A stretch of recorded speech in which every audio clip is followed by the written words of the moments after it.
Dave Hooker Show. A presentation of Off the Hook Sports. Objective insight, expertise, top guests. Available on YouTube, Apple, Spotify, and the Off the Hook Sports app. Download now for free. Also available on offthehooksports.com. I compute and obey. Now to Dave Hooker. Ready.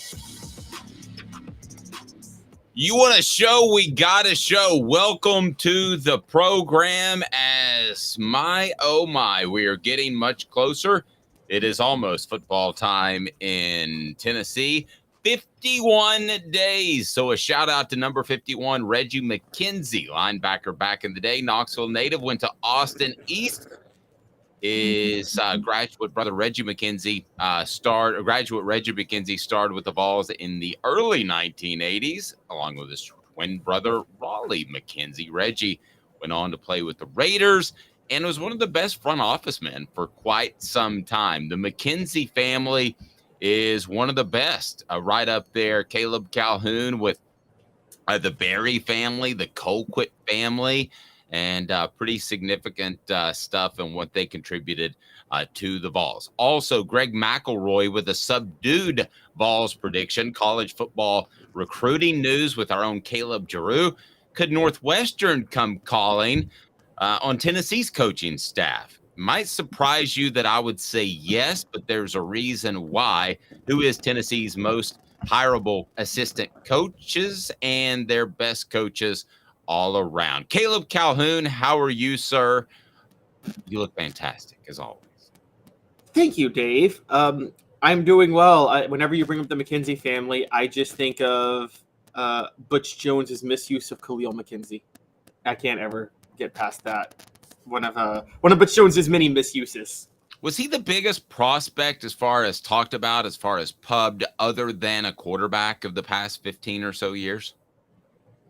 Because of his name, because of his ranking. Alvin Kamara was talked about a lot when he committed to Tennessee, but I think that was more because he had been at Alabama and he was such a superstar in junior college. But Khalil would be up there. I might say you might be right. Khalil McKenzie might be the biggest one, but the two running backs, Kamara and Hurd, were pretty high. Drew Richmond, remember him? I do. Yeah, absolutely. Offensive lineman. He was pretty high.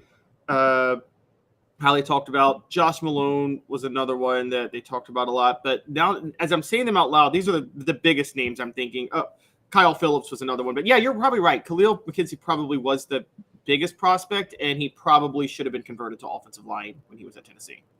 Yes, I agree with that. And then there was also there was the defensive end that was the number one junior college player. Jonathan Kongbo. Yes. Who Butch Jones also totally misused. Yeah, and I'm not saying any of these guys were the best prospects, but McKenzie, because of his last name and family ties, got a lot of pub. Kongbo, was it Kongbo or Congo? Kongbo. It was Kongbo, yeah. Kongbo got a lot of pub because he liked talking trash, which he didn't back any of it up. Yes, but in his defense, Butch Jones tried to force him into the middle at defensive tackle when he was a natural edge rusher. So when he got to Tennessee, he probably should have shaved off 10 pounds and become an edge rusher. And Butch Jones tried to put 20 pounds on him to make him a defensive tackle. So, Agreed. And then what about? Let me tell you what's happening now. Coach Ed Orgeron, his agent, is leaking news that he could go to Northwestern.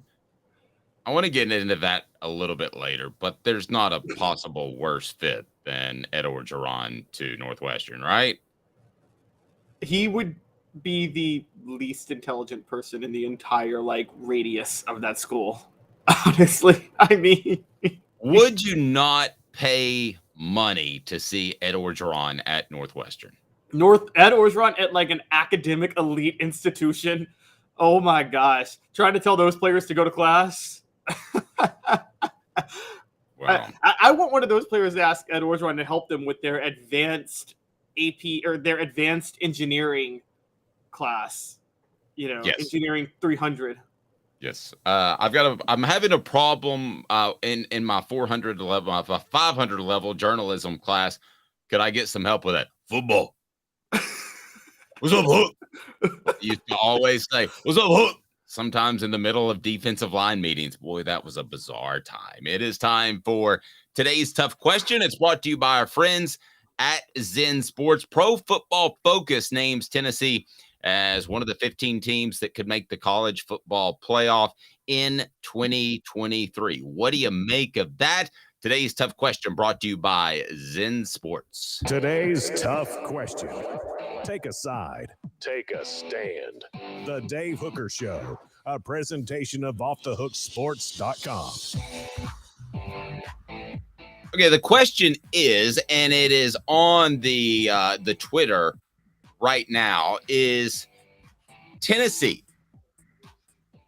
as far as making the college football playoff in 2023, we have some feedback from Pro Football Focus, who I think does as good of a job of breaking down football as anybody. They have Tennessee as one of the top 15 teams that could make the college football playoff in 2023. So we'll get to today's tough question here momentarily. But first, what do you make of Pro Football Focus saying that Tennessee is one of 15 teams that could make the college football playoff in 2023? That's elite company, but some people will say that that's maybe a little bit too low in terms of being just in the top 15. What do you make of it initially? What is your take, Caleb Calhoun?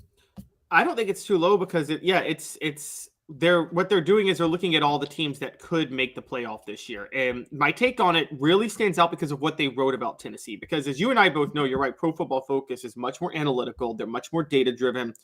You shouldn't rely on them for judging things because there are flaws in their analytics, as there are flaws in any analytical method to determine football, quite honestly. Like, none of them are perfect. But one of the things that they're one of the first ones saying what me and you have said is possible, which is they're saying that Tennessee could actually be better than last year. If you break down the recruiting, if you break down the transfers, if you break down who you know is back, then there's an underrated chance Tennessee actually has a better team this year than last year. And I think that's kind of what stands out. And, you know, with guys like Brew McCoy and Oregon transfer Dante Thornton, they're talking about, yes, you lose receivers, but you return a lot of great guys.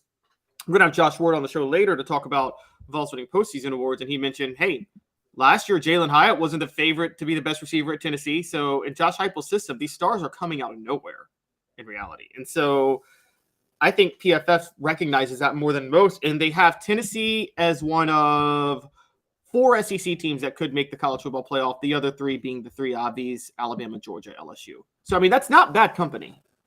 It's not. Okay, so let me ask you today's tough question. Is that too high or too low? Is that praise or shade that they're in the among 15 teams that could make the college football playoff in 2023? Praise or shade? Should they be a little bit higher? Caleb Calhoun, what say you? Well, I mean, I guess if I don't want to say they're lower because we don't know if PFF had done just 10 if Tennessee would have been in that or not. So maybe, I guess, is this too many teams that are competing? But I would say no. I think it's just right because, again, they're not ranking these teams. It's just the 15. And I think it's fair to say that you have about a collection of about 15 teams that could make the CFP any given year. So I don't know how you think about that. I think you're right at about 15. You know, like in the NBA, there's any NBA year, there's 4 teams that can win it. There's never more than 4 that have a realistic shot at winning into the finals in the NBA. And whereas in baseball and the NFL, it could be anybody. But NBA is never more than 4. College football, never more than 15.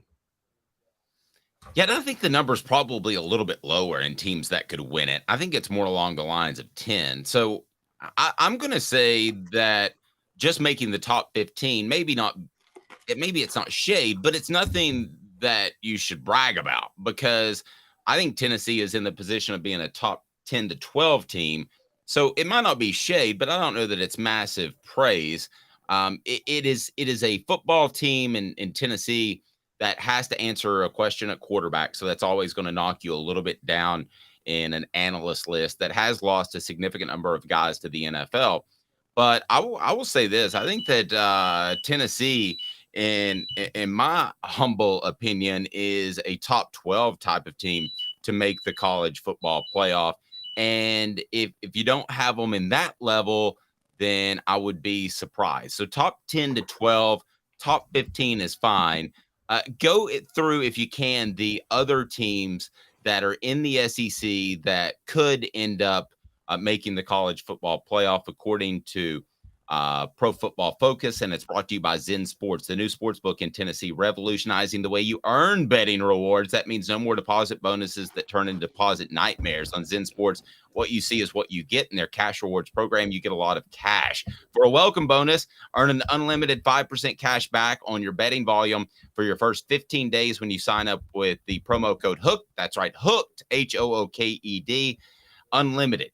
5% cash back when you use that. Keep betting, keep earning with up to 3% cash back on your betting volume every month after that, and refer friends to earn a percentage of their betting volume as cash rewards too. Zen Sports is bringing the cash back to Tennessee. So if you bet big on sports, you want to be betting on Zen Sports. Zen Sports betting just got better. The other teams from the SEC that are thought to be college football playoff participants, according to Pro Football Focus, are?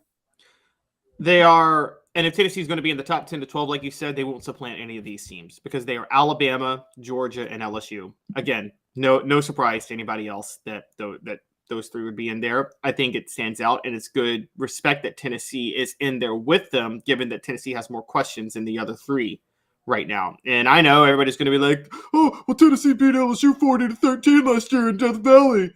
But Dave, you and I know that was a 11 a.m. kickoff for LSU. And the game, it was before they had really hit their stride, and the game got out of hand way early because of a bunch of crazy things that happened.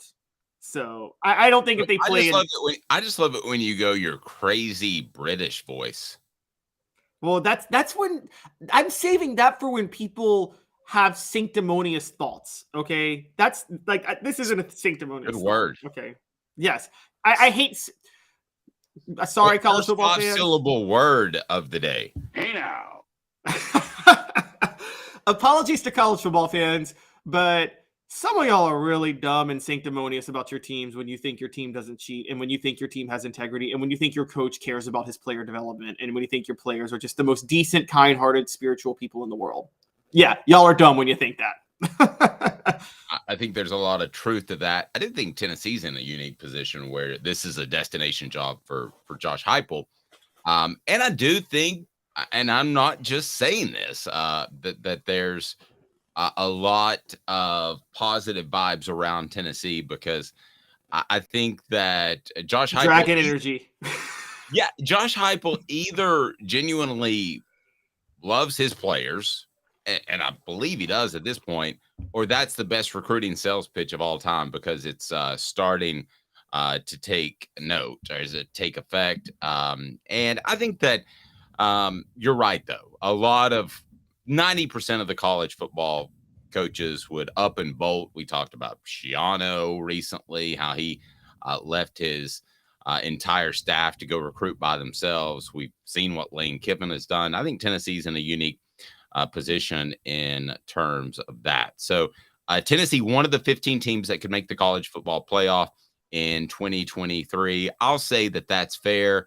And I'm actually going to reset today's tough question. Am I allowed to do that? Because the post is on Twitter, and I want to adhere to that if we can. So can I just reset today's tough question? Am I allowed to do that, Caleb? Sure. Okay.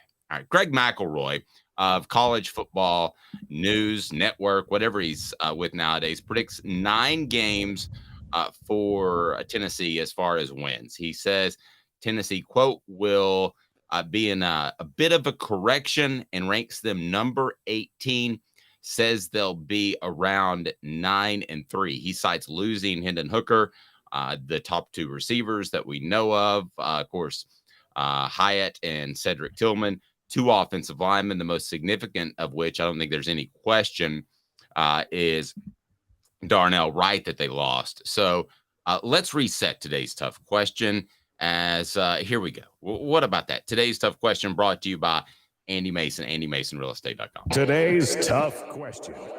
Take a side. Take a stand. The Dave Hooker Show, a presentation of OffTheHookSports.com. All right, it's on the Twitter. I posted it this morning. If you haven't hit the like and subscribe button, please do so. So let's go to the Twitter poll if we can, Caleb. Cite that for me that I posted this morning. So what have we got so far as reaction to a possible 9-3 season, Caleb Calhoun? Where are our percentages? 81.8% say still trending upward.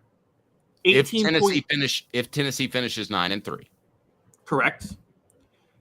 18.2% say success. 0% say disaster or concern. Okay, so we continue to fill that out throughout the day. What do you think on the message board?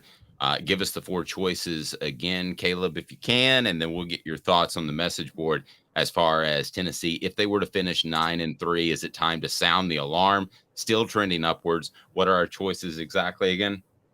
Disaster, concern, still trending upwards, and success. Still trending upwards is dominating. Success is second. All right. If you had to choose between the 4, what would it be? I would actually say concern, and I'll tell you why. One of the marks of coaching, and I'm going to say this on a broader sense, and this is actually something I'm going to talk about in the future, not for today's show. But Dave, you know this: the gap between the talent level of coaches in general the line is much thinner than people think. Little things that write the narrative change the whole nature of recruiting in college football. You agree with me on that, right? Like just the tiniest things, it changed the narrative. If Josh Heupel goes 9-3 this year, immediately every coach is going to jump on and say, hey, Tennessee regressed. They were just a flash in the pan. That narrative is going to be just enough to hurt them in recruiting beyond where they don't need to be hurt. They need to match what they did last year. And an example I bring up is a more extreme case of this was Philip Fulmer. It was self-inflicted. Fulmer did it to himself, but I will say where Fulmer was hurt was a lot of the national media coverage about Fulmer losing control of the program in the mid-2000s killed recruiting for Tennessee. I remember 2007. They won the East in 2007, but they started the year like 1-2 or 3-2 or whatever, and went unranked. And there were a bunch of national stories like Fulmer's lost it. I think that wrecked the 2008 recruiting class because that whole narrative was out there as Fulmer was trying to recruit. And so it didn't matter that he came back and won the East. And so little things like that, just the tiniest thing can mess up. I'm going to tell you why I think it would be concerning. And it's brought to you by Andy Mason, AndyMasonRealEstate.com. AndyMasonRealEstate.com is in North Knoxville, but can service the entire Knoxville area. AndyMasonRealEstate.com is my realtor. He should be yours. Best service, best prices in the biz. And AndyMasonRealEstate.com is where you need to go if you want to save money and have the best service. Let me tell you why right now that it would be concerning. And Travis hit on it on our message board. Travis says, but next year would be pulled up the wrong one. There we go. All right. So it says, considering our schedule, it'd be concerning to lose 3. Yeah, the schedule is the difference to me. If you would have told me that Tennessee is looking at a 9-3 season when Josh Heupel was hired, and they're going to be 9-3 in 2023, I think everybody would have said that's fantastic. But with the schedule and what Tennessee showed last year, it would be disconcerting. And I'm not saying overly disconcerting. Now, I'm taking out of the equation mass injuries or a coach leaves in the middle of the season because that would be disconcerting as well. But let's take out injuries. Let's take out fluky, crazy plays where Tennessee might slip up and lose to an A&M or a South Carolina. If Tennessee loses to Alabama and Georgia, there's no great concern in that.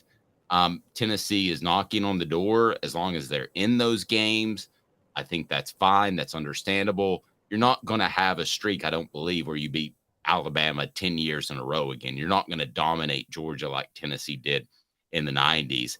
So I think aside from injuries, I think it would be seriously concerning if Tennessee went 9-3. I'm not saying fire the coach, but I think that would mean a couple of things. It would mean Josh Heupel didn't handle the quarterback situation correctly, or Josh Heupel's offense has been figured out to some extent. That's disconcerting if one of those two things happens, because in my opinion, it would be the second time he didn't play the best quarterback or handle the quarterback situation correctly. So for those reasons, yeah, I think 9-3, even though that might sound crazy off a program that was in total disarray just a couple of years ago, I think that would be disconcerting, Caleb. Yeah, I agree. Now, that's where I'm talking about, where I bring up, you got to start wondering, could he becomes dangerously close to going the Gus Malzahn trajectory if he goes 9-3 this year. Now, you don't want to use that. And for those that are younger or might not get your reference, I get it, but explain what that means. So Gus Malzahn came to Auburn in 2013 and immediately took a 3-9 team and went 12-2, won the SEC, had the greatest regular season game in the history of college football when Auburn beat Alabama, went to the national title and was a play away from winning it. Never came close to matching that. The next year went 8-5, then stumbled to 7-6, 8-5, 10-4, 8-5, 9-4, 6-4, and then was then fired because he can never match that first year. I think what happened was, because Auburn had such a drop off in 2014, that really hurt them in recruiting. Because the thing is, Auburn is not, I don't know, I think Tennessee's in a better position than Auburn, but Tennessee's not a Georgia. They're not an Alabama, and they're not an LSU. And what I mean is, they're not as uniquely positioned to just easily fall out of bed and get a top 5 class the way those schools are. So if you have a bit of a drop off year, you kind of it can really kind of hurt you in recruiting. And that hurt Gus Malzahn a lot. Now, what you bring up is kind of interesting, because you have compared we've both compared, if Josh Heupel is anybody, he's the new Steve Spurrier of the SEC. And funny enough, there's a bit of history here, Dave. You probably remember this. Florida wins the SEC in 91. That's their first SEC title with Spurrier. That's his second year on the job with Shane Matthews. They enter 92 in the top 5, expected to take a huge step forward. And they actually have a bit of a drop-off. They go 9-4, barely finish in the top 10. That was the year that Fulmer and Heath Schuler upset Florida in the rain. And so, I mean, Spurrier did have a drop-off that year. And then Danny Warfel came the next year, and he took that absolutely dominated the SEC. What year was that rain game again? 92. Spurrier's third year. I can tell you, because I was a student at the University of Tennessee, and that rain wasn't predicted. And there might have been an awful lot of co-eds that were wearing white shirts that day in the student section. So what was more? Well, okay. I thought to myself, this college thing, man, this has got it going on. Football, and I hadn't met my wife yet. Football and basically a wet T-shirt contest at Neyland Stadium is what that day was. And how you're an SEC hardcore fan? If you're at this game and you're a Tennessee fan and you're debating on looking at the wet T-shirts or enjoying Tennessee putting it on Florida, you don't know which one's more entertaining to look at. You throw in Guns N' Roses, and it would have been the absolute perfect day. But yes, wet T-shirt contest at Neyland Stadium, and Tennessee beating. It wasn't ABC. Well, my understanding was ABC's telecast was knocked off the air that day, and if I remember, that was Todd Kelly's breakout game on defense. I don't remember, but I've read about it. Yes, and was it Rhett, the running back for Florida? I remember him getting stuff thrown at him, which is not a Tennessee tradition and shouldn't happen, but I remember it happening. 2 minutes, and we'll visit with Josh Ward. Hang with us, Josh. We greatly appreciate it. Josh of the Sports Animal. And we're going to discuss what players on Tennessee's football team could win awards. Hey, you got a Biletnikoff last year, and a Heisman Trophy was in the conversation, so it could happen. 2 minutes, and we visit with the one, the only, Josh Ward. Stay tuned. Off the Hook Sports. Our family has been creating jewelry since 1986, each piece unique, with a story all its own. I'm Rick Terry with Rick Terry Jewelry Designs. I'm a jeweler, and I want to be your jeweler. We're grateful that you chose us to be Knoxville's best jeweler. My family and staff look forward to serving you. So please come see us. Kingston Pike and Campbell Station Road in the heart of Farragut, and downtown on Gay Street, right next to the Tennessee Theater. Hi, Mike Davis here with City Heating and Air, reminding you to always dare to compare. Our team provides quality local heating and air service, installation, and maintenance across East Tennessee. We use only the best equipment like American Standard heating and air conditioning for your residential, new construction, or commercial needs. Honesty, dependability, and customer satisfaction have been the cornerstones of our business since 1961. City Heat and Air. Dare to compare. With all that sun, sand, and salt water, the beach is a very relaxing place. Unless you wear contacts. Ow! Open your eyes to the best the beach has to offer with LASIK vision correction from Campbell Cunningham Laser Center. Ah. Do you want to own the more that owns every job? Then get to Vassey Lawn and Garden in Cleveland and get you a Toro. I'm David Vassey, here to talk to you about Toro. With a Toro Zero Turn, you'll get more out of every minute and you'll reach the finish line faster. At Vassey's, we like to say, no matter if you're mowing 3 acres a week or 11 lawns a day, homeowners and business owners alike find confidence in equipment they can trust from top to bottom. Vassey Lawn and Garden, Highway 60 North in Cleveland. Man alive, it's worth the drive. These mountains hold and defend a spirit far better than moonshine. A drink that holds flavor that becomes necessity. A hard cider made and relished by folk who are as hearty as they are legend. A refreshment that can only be found in one place. With a taste that makes you say, give me 3 bottles of the good stuff. Tennessee Cider Company, where necessity can be found. What the? What was he thinking? Release the hounds. The Dave Hooker Show. Keep cool. A presentation of offthehooksports.com. That's officially going to be a part of Josh Ward's segment because he likes Norm Macdonald. So what the H, I don't even care if it fits. It's going to be a part of Josh Ward's segment. Josh Ward of the Sports Animal joins us now. We're going to discuss some Tennessee players that could win some big-time awards. First of all, Josh got a fantastic haircut. Thank you. While I still have it, I want to make sure it looks good. Yeah, did you do something different, new person or something? No, shout out to Sonia. She's been cutting my hair for a long time. Okay, so for the record, I'm very particular about who cuts my hair. There's probably only 3 people who've cut my hair more than 3 times in my life. So one time, if I move, I find somebody new, but I'm very particular. Are you guys that way, or are you just okay with just rolling in and whoever does it? So I've only had one other person cut my hair in the last, probably close to 15 years. And that was when Sonia was away for maybe a couple of weeks. And it was right in that time where I needed to get a haircut. So she had someone that she trusted cut my hair. So I haven't had anybody besides her in that time. Sonia doesn't need to be taking vacations. I'll go ahead and tell you that. Well, we've talked about that. But, yeah, and at that time, there was no real camera opportunity for Josh. Now there's more pressure. So, yeah, that's absolutely right. Yeah, so she stepped her game up just like when Game 6 would roll around for MJ. That's when you got him at his best. Same for Sonia. Yeah, absolutely. So do you and you should get a free haircut or 2 for a shout out on the air. So there you go. All right. So Josh Ward of the Sports Animal, noon to 3 each and every day. He is fantastic. We love having him on, and his column on Vols that could win big time awards is up or will be up shortly on offthehooksports.com. And Josh, it is funny that, had we had this conversation a year ago, and I'm going to stop doing this because the program has changed, but I'm going to do it one last time. If I would have mentioned Heisman, Remington, Blitnikoff, we would have all said that's crazy. Tennessee's nowhere close to that point.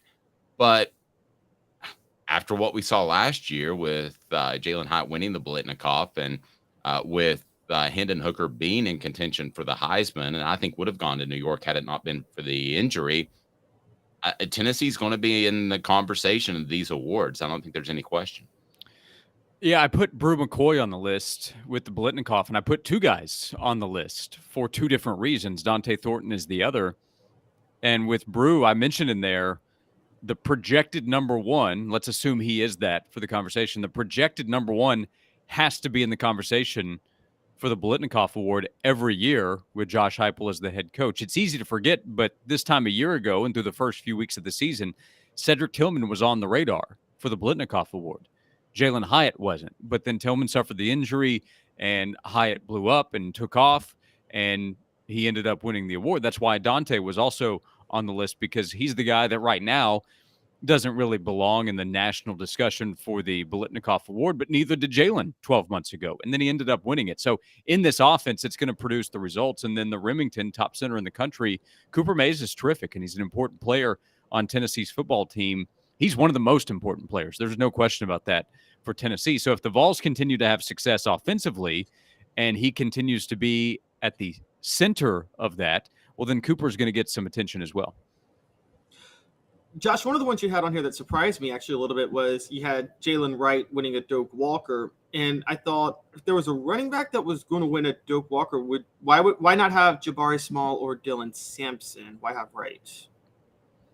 Well, it's going to be difficult for any of Tennessee's running backs because they're all going to factor into the offense. But what if injury occurs? Injury is what allowed Jalen Hyatt the opportunity to then take it and run with it to get the Blitnikoff. Jabari Small's dealt with injuries the last couple of seasons. He's played through injuries, so he deserves a ton of credit. But he's more likely, I think, to have something happen that would limit his ability to put up the numbers. I don't think he's going to have the opportunity. Again, going in, I don't project that Jalen's going to have enough carries to get enough yards and enough touchdowns. But he did lead Tennessee in rushing last year. He did average 6 yards a carry, still put up 10 touchdowns. Small had the most at 13. But if Wright gets even more opportunity, I think the upside is a lot higher for him. The trust is probably still more with Wright as compared to somebody like Dylan Sampson, who also is an important piece of this backfield and this offense with his explosive ability. On our radio show a few weeks ago, we were talking about who could explode onto the scene, and I said Dylan Sampson because of his home run ability. But at the running back spot where Tennessee is going to rely on this season, we talked so much about the passing game, and we should, but the running game is going to drive a lot of what this offense does. I think Jalen Wright is the best choice there. So let's go through the list of possibilities that Josh's column illustrates, and that is Cooper Mays with the Remington Award, D. Williams with the Jet Award, Brew McCoy with the Blitnikoff Award, Dante Thornton with the Blitnikoff Award. These are all possibilities. Josh isn't projecting all of these. It'd be a heck of a year if Tennessee won all these.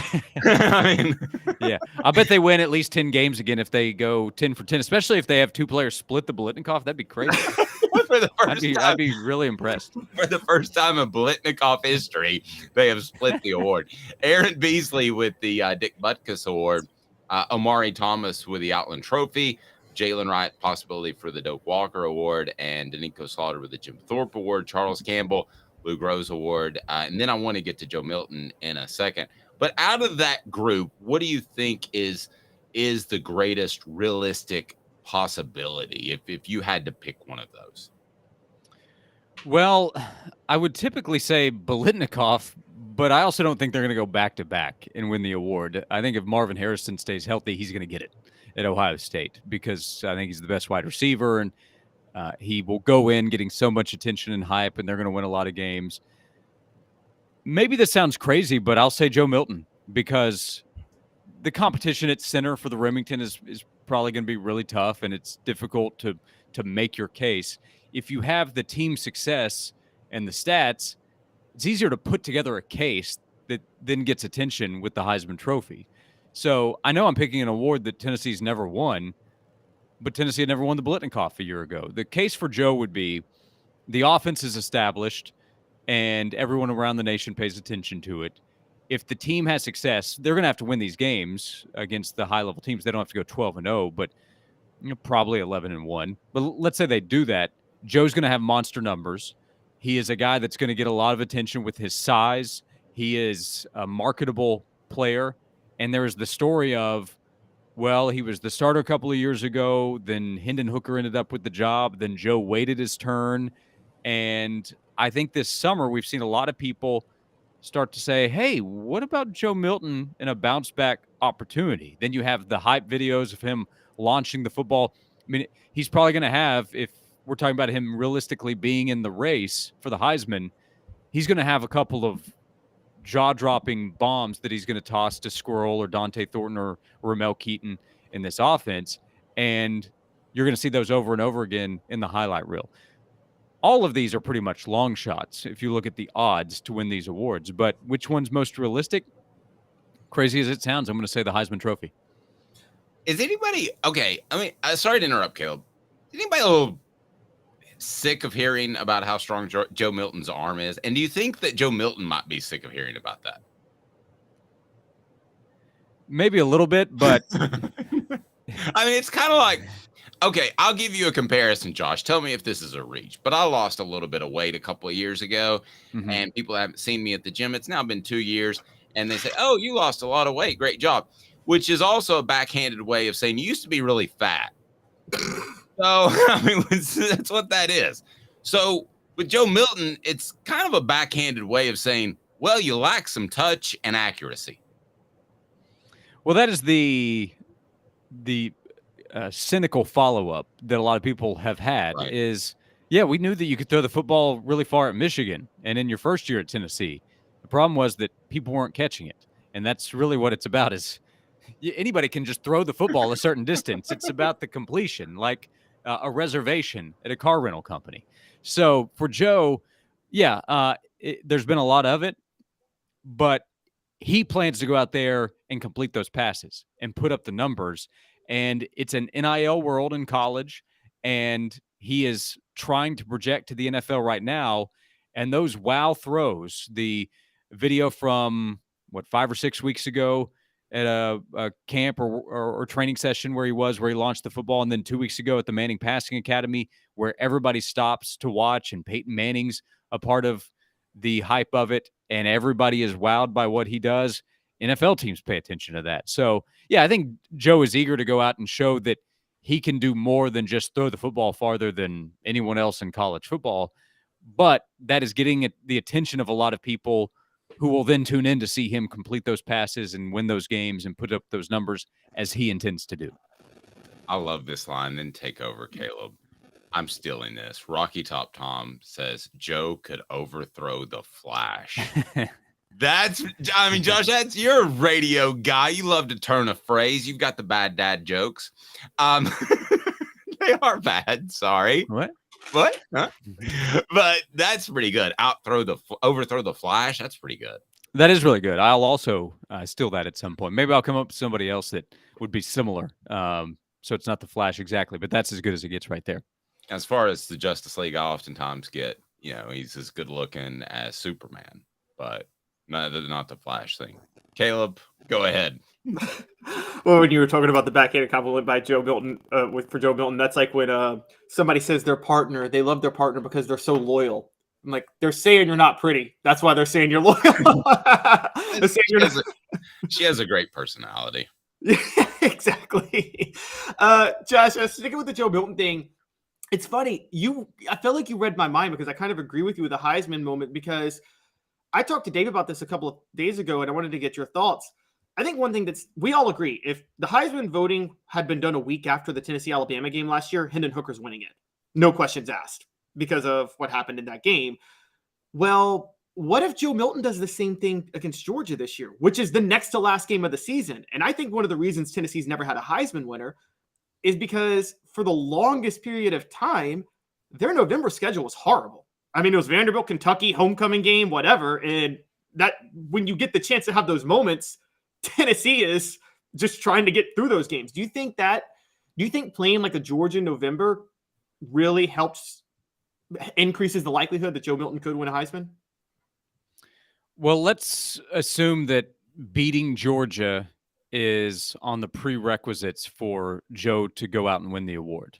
Well, then absolutely. Because if beating Georgia is happening November 18th, it's going to be getting so much more attention than it would 2 months earlier. Get plenty of attention in September like the Tennessee-Florida game does.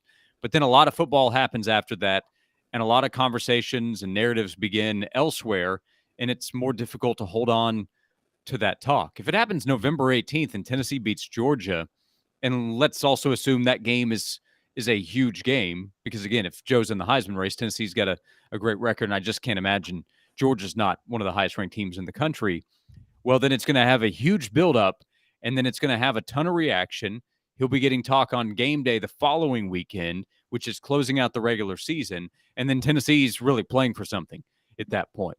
So, yes, Georgia being at that point in the year can be great for Tennessee as a team, assuming it's had success up to that point, and it would aid Joe Milton's Heisman race. You have to go out and the accomplishments that he has to earn, and let's say winning that Georgia game, I mean, that's the case no matter where it is on the schedule. So if it's later in the schedule, it can only benefit him if he does what we're saying he needs to do. And then we have somebody on the message board that says if Joe stood at the mouth of Montauk Point, Long Island, he could land a football in Munster, Ireland. Well, that doesn't help if Squirrel White's running in the middle of the Atlantic. I mean, you got to be able to hit the receiver too, right, Josh? What is Dante Thornton's broad jump? I think it's 10-2. I don't know. Actually, I know that for some reason, but I do.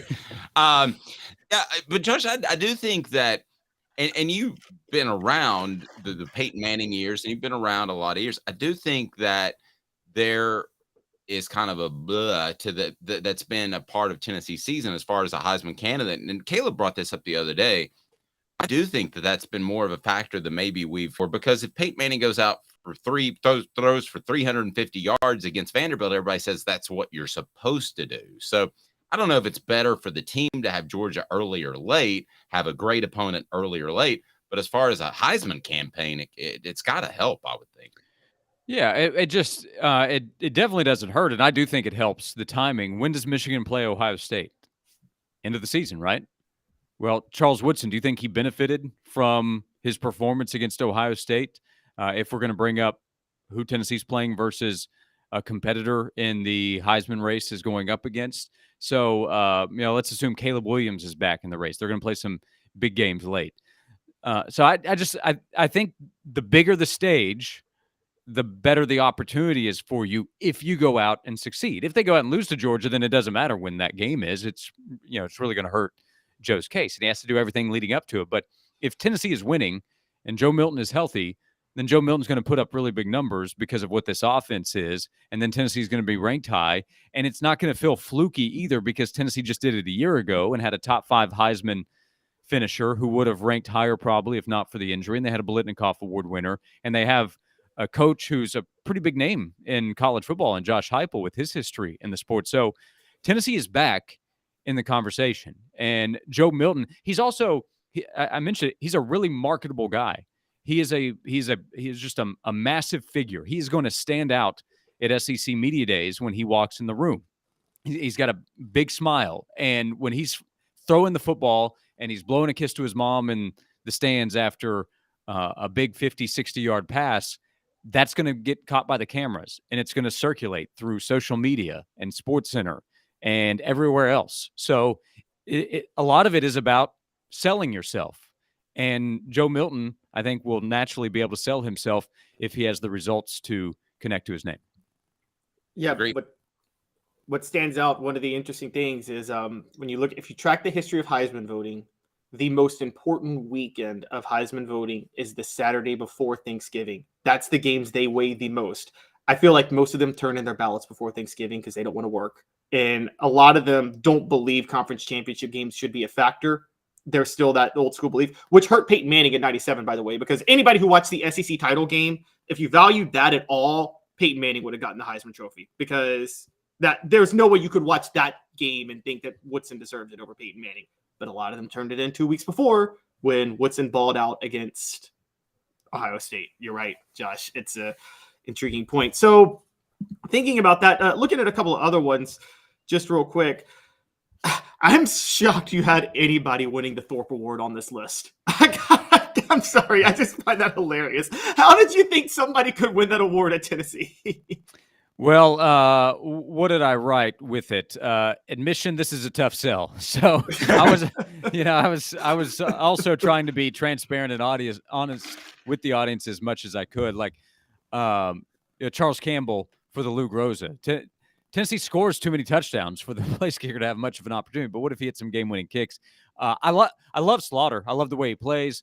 I do too. He loves to hit people. So if this Tennessee, the case that I made for Danico is that if Tennessee's defense is better, well, then the secondary has to be better. And if the secondary is better, then I think Slaughter is an important part of that.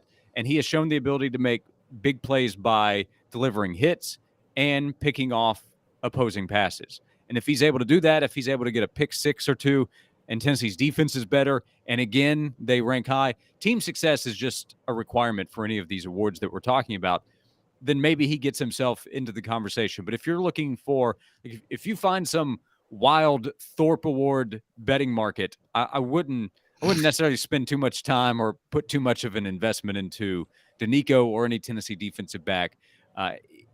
There's no Eric Berry on this football team, so it's going to be tough. But choosing a player and trying to diversify the different awards that at least could be on the radar, Danico is such an important player. He's a guy that has worked really hard and clearly improved, and I expect to improve even more this year. Yes, and if you do that, though, if you do place your Lou Groza or whatever Jim Thorpe award, do it at Zen Sports. Download the app now. Zen Sports, gambling's real there in Tennessee, and cashback rewards as well. Josh, use a promo code Hooked. And Josh, what would be bigger for this program now that we're in kind of happy land? Because would it be Joe Milton winning the Heisman or anybody winning the Jim Thorpe Award, which goes to the top defensive back? That is an interesting way of looking at it. Would you rather have the Heisman or the Thorpe Award? Because if you have a Thorpe Award winner, that likely means more toward the success route for Tennessee, because Joe could be top 5 in the Heisman, and that means they're doing well. But if they have a Thorpe Award winner, I think it means you're undefeated. Yeah, maybe so. But if he's winning the Heisman, then Tennessee's winning probably at least 11 games. I think there's a good chance of that. Are they going 10-2 and Joe wins the Heisman? Probably not. It's such a team award connected to the quarterback. So despite the great zag you're making to the conversation, I'm going to go back to the Heisman, because you know what also Tennessee doesn't have? A Heisman Trophy winner. So I think they have a national championship shot, and they have a Heisman winner to celebrate and more recruits that will come to the program. They can recruit better with a Heisman winner than a Thorpe Award winner, with all due respect to the award. Also, you could have a really, really bad secondary, and they just keep throwing one guy's way all the time, so he gets a lot of interceptions, but he gives up lots of yards. I'm going to say it. Tennessee went, would they go 7-5 when Eric Berry won the Thorpe? So doesn't necessarily lead to a playoff spot. I didn't think. I'm going to say it makes Deion. I've looked at some stats, and I've always claimed Deion Sanders was overrated, because Jerry Rice would always get 100 yards, 150 yards on him every single time, and so did Michael Irvin. And everybody's like, oh, but he got an interception or 2. But it's like, yeah, but he would always give up 100 or 200 yards to the best receivers.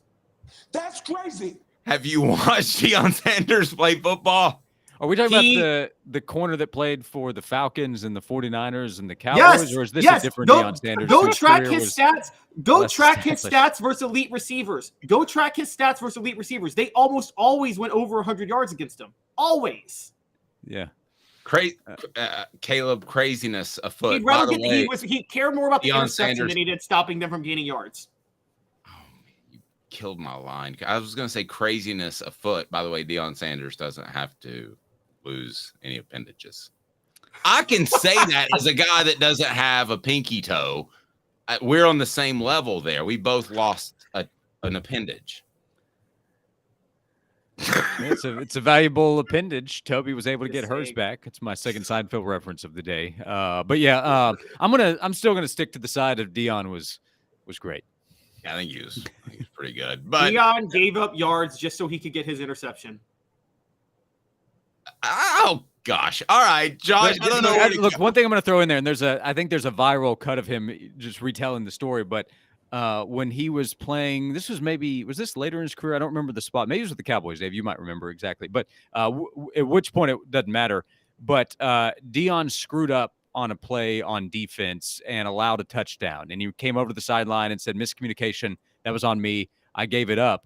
But he was also returning. So they kicked the ball off to Deion. Actually, maybe it was early. Maybe it was when it was with the Falcons. But again, either way, They kick the ball off to Deion, and he takes it to the house for the touchdown and goes back to the sideline and said, there, I got it back. That's Deion Sanders. Thank you. So Josh what Ward you're saying is Deion Sanders was a net zero in terms of benefit. Josh Ward officially says that Danico Slaughter is the next Deion Sanders. You can follow his writing on offthehooksports.com and noon to 3 on the Sports Animal. He is fantastic. Josh, thank you, sir.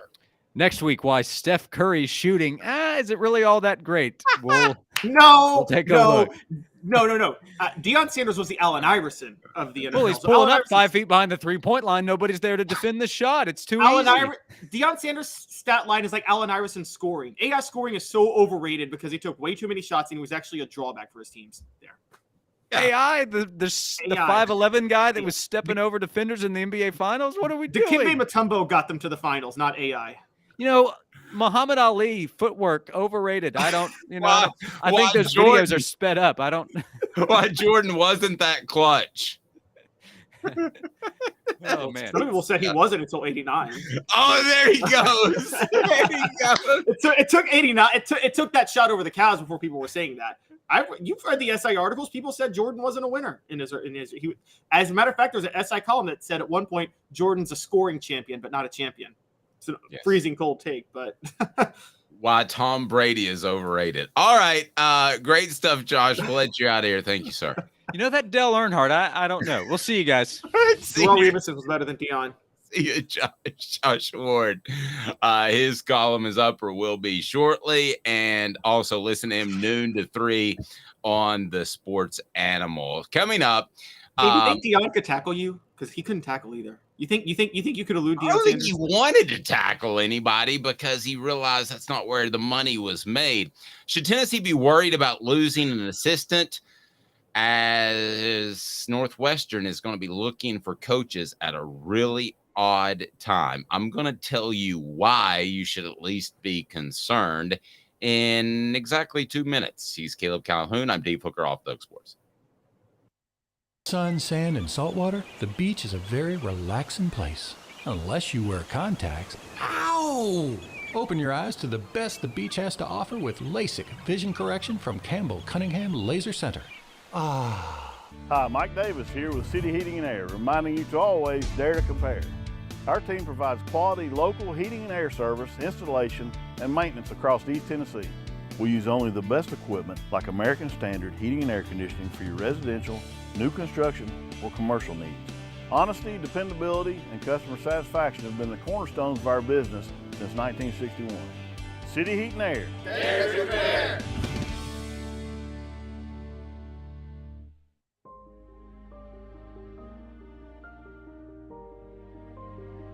Our family has been creating one-of-a-kind pieces of jewelry in West Knoxville since 1986. Each piece is a combination of unique processes that bring your idea to life.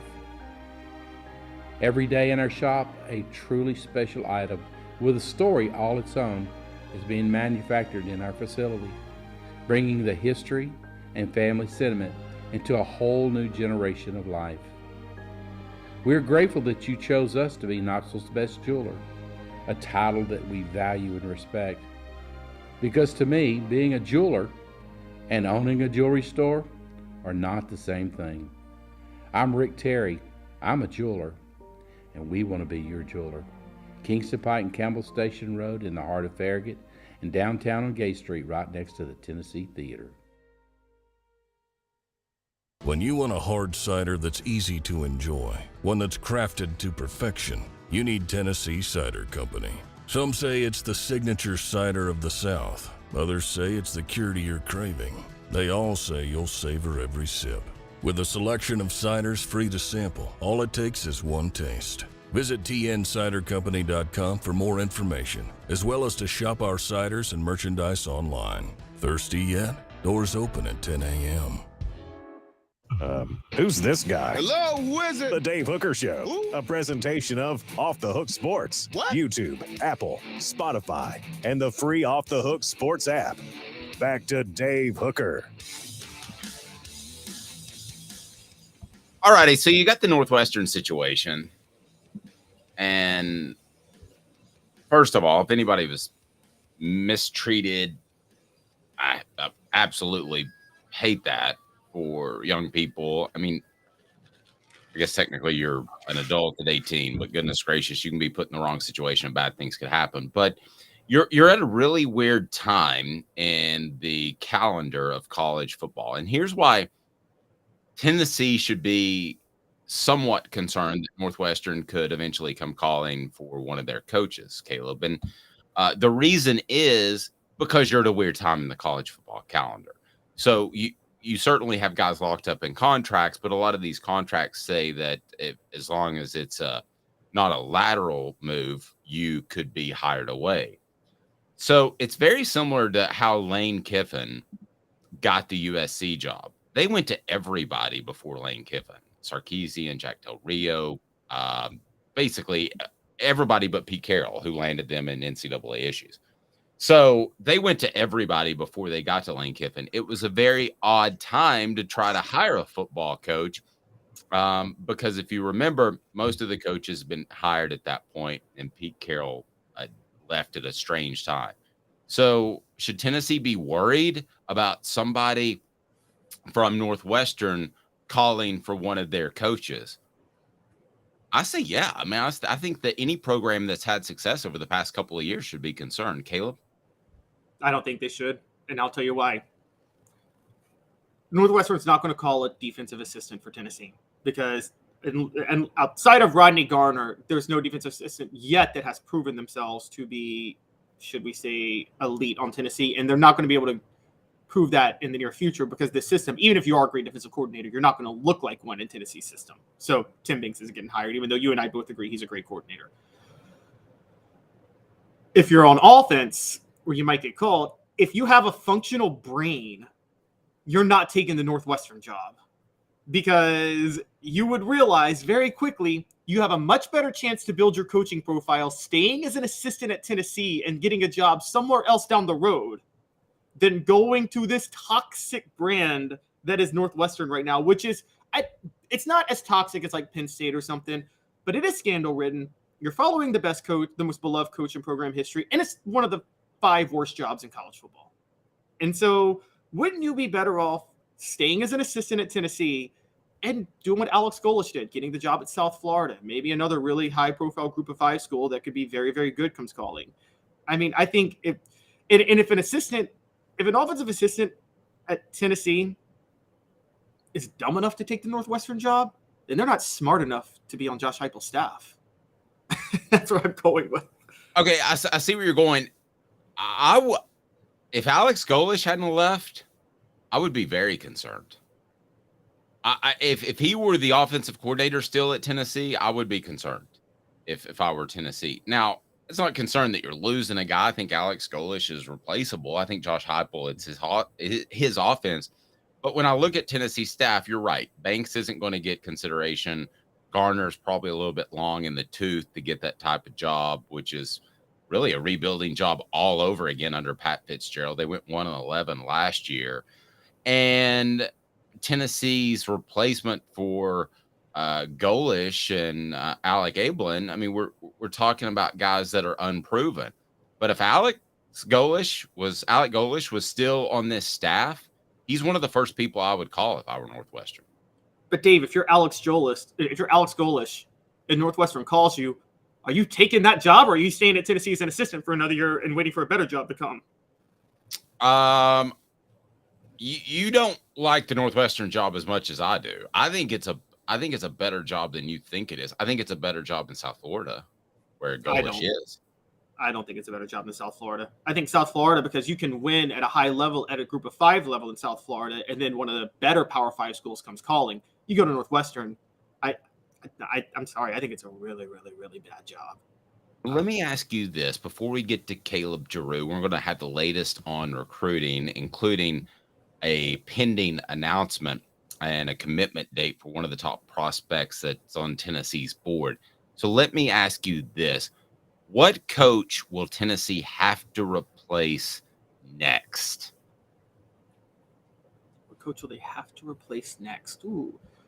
Okay, there's a couple that I think you need to watch out for. I think Joey Halsley is, just by nature being the offensive coordinator, is going to be on that list because Joey Halsley, I mean, every offensive coordinator is going to be that highly touted. But watch out for two. Kelsey Pope, man.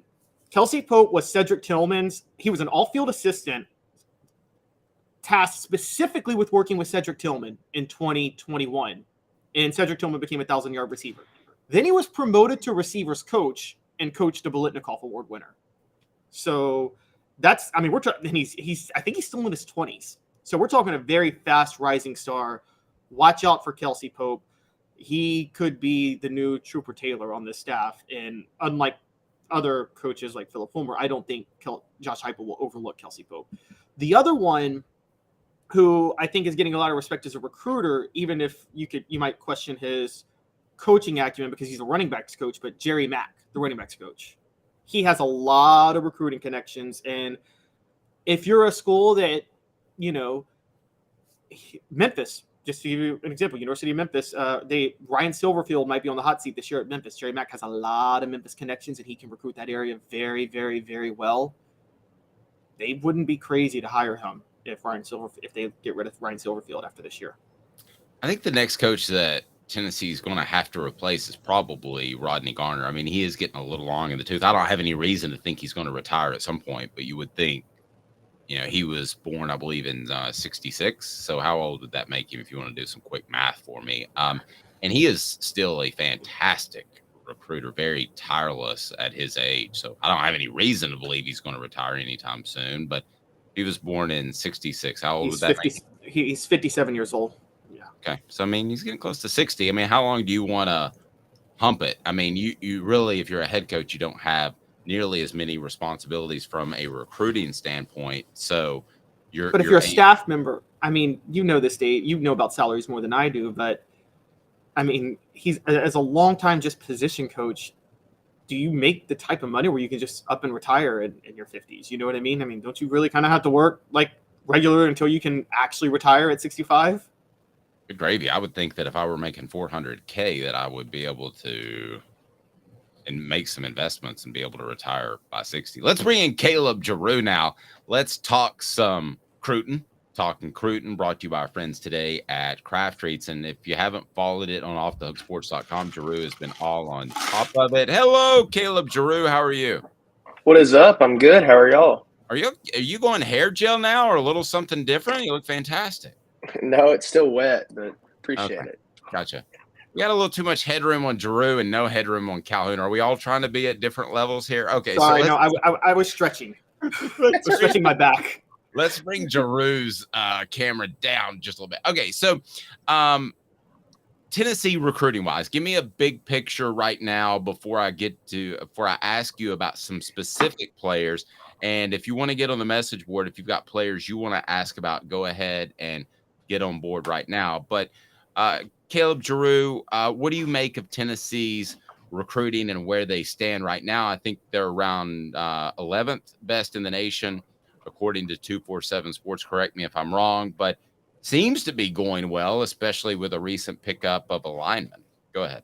I agree. I mean, they're still trying to jump into the top 10, which is really like the big catapult thing they need to do for this class. But realistically, and surprisingly enough for Josh Heupel's offense, I feel like the main thing this class is missing is wide receivers. And you still have a couple, probably maybe three, if you want to say uncommitted, that have Tennessee in their top schools that we could see here soon.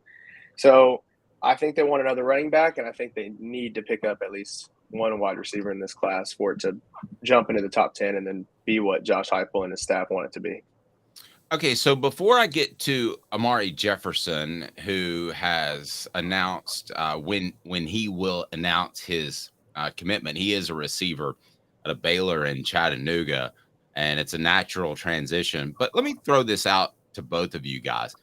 Is there a chance that receiver is the one position that Josh Heupel, Caleb Jarreau, let me go with you, that Josh Heupel leans on the transfer portal more than any other position because he's got a year to see them in college football? And he also has something incredibly great to sell. You can step in and be a 1,000-yard receiver in one transition year. Could this be the position that Josh Heupel most leans on the transfer portal, you think? I think it could be, mainly because he probably doesn't want to settle at wide receiver. So you think about other positions, if you can't get the 5-star, 4-star, and there's a 3-star available that you still like, you can pick him up. Josh Heupel probably doesn't want to get a 3-star wide receiver, and then you have to make him a project for 2-3 years when in his offense you need receiver depth and they need to be instant impacts. So I don't doubt that he'll use the transfer portal to pick up wide receivers. We saw him do it with Dante Thornton. And probably at wide receiver, that is not the worst plan if you can't get a good guy out of high school. But I really think it's just about not settling for lower ranked wide receivers, and he's only getting guys that he wants and could see in his offense. Well put. I know Caleb wants to jump in. If you've got any prospects, again, that you have a question about, put them in the chat and we'll throw them at Jarreau and he will have a fantastic answer. So let's go to Amari Jefferson. Been committed to Tennessee's baseball team since June 2021. On the football side of things, competition is a little bit different. Alabama, Georgia, and Tennessee after the 4-star wide receiver. Those are the top 3 schools. He set a commitment date for August the 5th. So how do you weigh the baseball commitment? Is it really anything anymore? Right now, I don't think so. The only thing we could say about the baseball commitment is just that he enjoys Tennessee's campus enough and the facilities to commit to baseball. And we know the athletic facilities overlap a lot for baseball, football. So I guess you could say that. But realistically, he's leaning more towards football now. And with that August 5th commitment date, that'll give him a week. So I think he's going to visit Tennessee at least once more, and he'll probably go to Georgia and Alabama just to get a last look before he commits on August 5th. But with his commitment, like you said, it's getting a lot more getting a lot tighter than his baseball commitment was, and it seems almost that he's swaying more towards an Alabama or Georgia than Tennessee right now. Before we get to Calhoun, Rocky Top Tom asked update on Mike Matthews. What can you tell us about Matthews? Yeah, I mean, we could probably see a commitment from Matthews here late July, early August. I'm pretty sure he's a guy who wants to commit before his senior football season to kind of get out the way so he can just play football during his senior year. But he's one of the guys we just talked about where Heupel is not going to settle for a receiver they don't want, and Mike Matthews is a guy that could probably pick up and put in as a freshman or a sophomore. He's got a build that fits the offense, 6'1", 180. He's a 5-star, really good prospect out of Georgia, the number 4 wide receiver in this class, and he'd probably be the top prospect in this class at all that could catapult him into the top 10. So Mike Matthews is a guy they want, and he's a guy that they can probably land if they keep recruiting him after this dead period. And I really think they just have to beat out Clemson and USC for him. Before, I want to ask you guys both about a recruiting strategy that I think may be a little bit different. But first, Jarreau, I just want to ask you a hypothetical real quick, because the thing I love about Jarreau in his youth is he's not clouded by nostalgia, unlike Dave over here. And so, Jarreau, goodness, it's a playoff game. And the matchup of the game is an all-pro cornerback versus an all-pro wide receiver. And the all-pro wide receiver gains 192 yards and scores 2 touchdowns through the air. You'd say the all-pro cornerback played pretty horrible in that game, right? Who won the game? Well, the quarterback's team won the game, but the receiver he was guarding had 192 yards and a touchdown. And 2 touchdowns. You would say they won the game in spite of the cornerback then, right? I mean, it's hard because the cornerback is not, believe it or not, no matter how much Jalen Ramsey wants to say it, the cornerback is not the only guy tasked with guarding that wide receiver. Well, in this case, it was he might get burned over the top because his safety was sleeping. In this case, it was the case because Deion Sanders was tasked with guarding Michael Irvin, and he gave up 192 yards and 2 touchdowns. What an awful game! What an awful game! San Francisco beat Dallas in spite of Deion Sanders in 1995. Okay, so just want to bring that up. It was the 94 season, pretty torrid comeback. Let me ask you about some of these prospects that you wrote about recently and what Tennessee needs. So you wrote about the interior defensive line, wide receiver who we've addressed, and running back. So let me go with Williams Winery, number 3 prospect in the nation. What do you think of him? I wrote about interior defense because they do have a couple guys on the interior defensive line, but mainly a lot of theirs will end up being edge rushers. So Williams Nwaneri is a guy who would probably be, like we said before, when Amari Thomas graduates, he would be the guy you fill in because he's just a ready-to-play prospect out of Missouri, 6'5", 250-pound lineman.